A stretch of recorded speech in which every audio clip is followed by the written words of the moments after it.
For today's video, akong i-share sa inyo ha ang ating skincare. First step, atong i-apply ang atong Kivlo na balancing toner. Apply sa atong face. By the way guys, sa atong pag-apply na atong Kivlo balancing toner, morning and night na siya dapat. Yung anang oras na siya pag-apply, oh. Hala, maay mo dudud, oy. Then guys, dapat apilan ang liog para dili magputi ang naong tapos ang liog ito, muratag walking mascara diha. Kahugaw, naligo man ta ako, nganong hugaw. Ayan, next step ang atong Advanced Clarifying Lotion. Ikaman sa ating balancing toner, ating apply si Advanced Clarifying Lotion. Dapat no repetition na siya, pero nag-repeat lagi ko sa video nga na. Kay very sensitive ang skin sa atong face, be, ana. Butangan na sad sili o para di mag-itom. Alam, ayuha ma-apply, oh. Ayan, hugaw gihapon, naligo man ta ako. Next, ang atong serum. Mano atong serum. Basta serum na siya.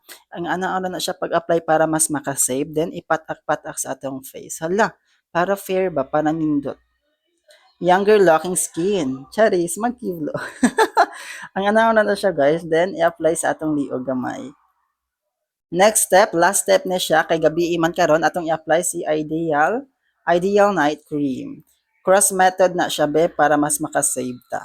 Then, circular motion, kay very sensitive ang pores sa atong skin, sa atong face, very sensitive na siya. Dapat circular motion na siya para dili maguba ang pores. Ay, charis. Ano na siya?